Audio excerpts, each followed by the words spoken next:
आमतौर पर सभी जगह दो पड़ोसियों के बीच विवाद होता है और हमेशा संघर्ष की स्थिति बनी रहती है। के रक्षा मंत्रालय ने कहा कि यूक्रेन के सैनिक सीमा पर डटे हुए हैं और रूस का डट कर मुकाबला कर रहे हैं। इतना ही नहीं, यूक्रेन के सैनिक आगे भी रूस पर बड़े हमले करते रहेंगे। लेकिन एक ऐसा भी पड़ोसी देश है जिसका उदाहरण अंतर्राष्ट्रीय संबंध के रूप में अध्ययन किया जाता है। नमस्कार दोस्तों, मैं कुणाल कुमार आपका स्वागत करता हूं। हम बात कर रहे हैं इंडिया भूटान रिलेशन के बारे में। भूटान एक लैंड लॉक राज्य है जो भारत और चीन दोनों के बीच स्थित है। हिमालय की पहाड़ भी भूटान की विशेषता में से एक है, जिसे हिमालय का देश भी कहा जाता है।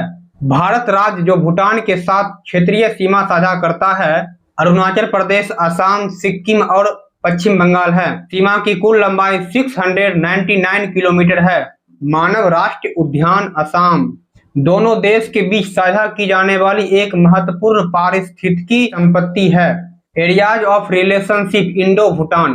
प्राचीन काल से ही भूटान भारत के संरक्षण में रहा है। इसके आपस में सांस्कृतिक संबंध भी है। भूटानी नागरिक अधिकांश बौद्ध धर्म को मानता है, जो कि भारत से ही विकसित हुआ है।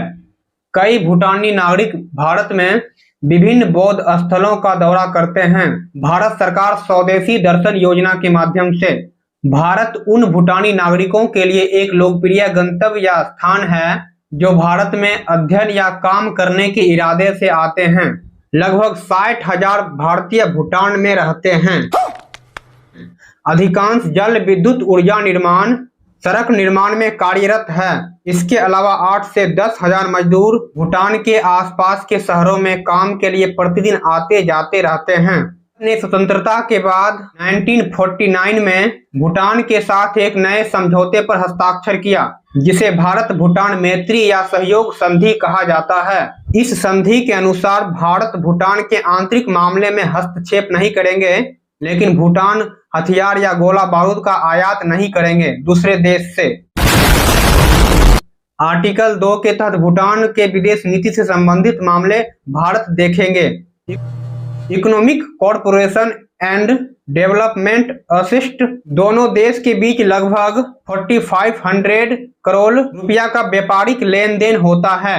हाल ही में सीमावर्ती क्षेत्र में एक व्यापारिक चौकी की स्थापना की गई। भारत पश्चिम बंगाल में मुजनाई और भूटान में न्योनपालिंग के बीच एक रेलवे परियोजना का भी योजना बन रही है। दोनों देश के बीच एक अन्य महत्वपूर्ण संपर्क परियोजना में BBIN सड़क संपर्क परियोजना शामिल है। हालांकि भूटान में सतत विकास की चिंता और यातायात परिस्थितियां बढ़ने के कारण भूटानी संसद ने इस महत्वपूर्ण परियोजना पर हस्ताक्षर करने से मना कर दिया। कैसे कैसे लोग रहते हैं यार यहाँ पर। 2006 में दोनों देशों ने हाइड्रो इलेक्ट्रिक पावर के क्षेत्रों में सहयोग या समझौता पर हस्ताक्षर किया। हाल ही में दोनों देश ने 2016 में खोलुंग गच्छू जल विद्युत ऊर्जा योजना के क्रियान्वयन के लिए एक समझौता पर हस्ताक्षर किया। 600 मेगावाट की इस परियोजना का निर्माण भूटान में स्थित खोलुंग गच्छू नदी पर किया गया। भारत भूटान का सबसे बड़ा विदेशी निवेशक भी है।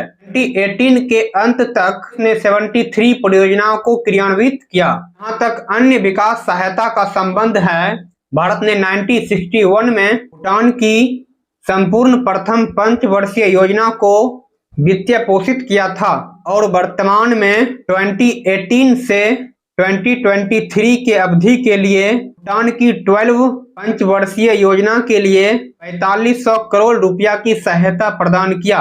भारत डिफेंस या स्ट्रेटजी कॉर्पोरेशन भूटान भारत के राष्ट्रीय हित के लिए कैसे महत्वपूर्ण है।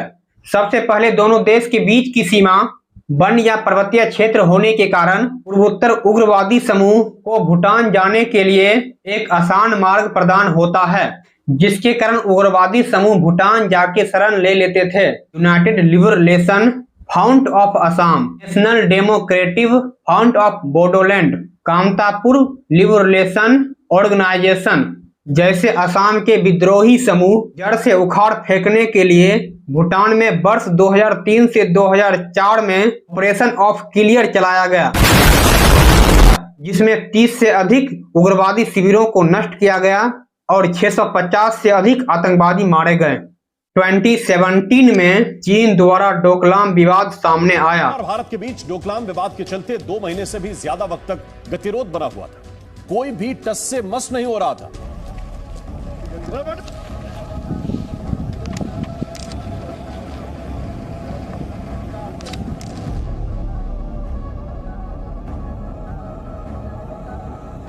जो भारत के सिक्किम राज्य, भूटान और चीन के बीच ट्रांजैक्शन में स्थित है। भारत ने चीनी खतरों को दूर किया, इस मुद्दे को अस्थायी रूप से सुलझा लिया गया। भविष्य में भारत और चीन के बीच यदि युद्ध होता है तो भारत को आशंका है कि सिलीगुड़ी कॉरिडोर पर हमला करेगा, जिसे चिकन नेक भी कहा जाता है। चिकन नेक भारत का वह भाग है जिससे टूटते ही भारत का उत्तर पूर्वी राज्य से संपर्क टूट जाएगा।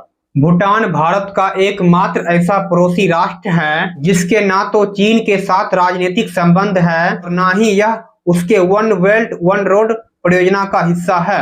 Indo Bhutan changing nature of relation, दोनों देश की सामाजिक आर्थिक स्थिति बदल गई है और भारत दुनिया में एक बड़ी शक्ति के रूप में उभर रहा है और भूटान भी विकास के पथ पर अग्रसर है। इस महत्वपूर्ण बात को ध्यान में रखते हुए 2007 में दोनों देशों ने 1949 में मैत्री संधि को संशोधित किया। आर्टिकल 2 के तहत, जिसमें भूटान दूसरे देश से गोला बारूद नहीं खरीद सकता है, लेकिन अब भूटान दूसरे देश से भी गोला बारूद खरीद सकता है और अपने विदेश नीति को स्वयं निर्धारित कर सकता है, लेकिन यह भी शर्त है कि भारत के हितों में होना चाहिए। भूटान ने भूटान में प्रवेश करने वाले भारतीय पर्यटकों पर $17 प्रति दिन सतत विकास शुल्क लगाने का फैसला किया, जिसके कारण भारतीय पर्यटक हतोत्साहित हुआ। चीन के द्वारा भूटान को हमेशा आर्थिक रूप से लुभाने का प्रयास किया जाता है।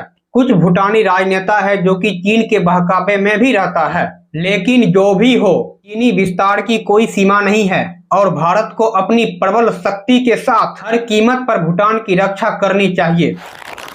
अगर ये वीडियो अच्छा लगा तो वीडियो को लाइक कीजिए। आगे के वीडियो देखने के लिए चैनल को सब्सक्राइब कर लीजिए। फिर मिलते हैं अगले वीडियो में। जय हिंद।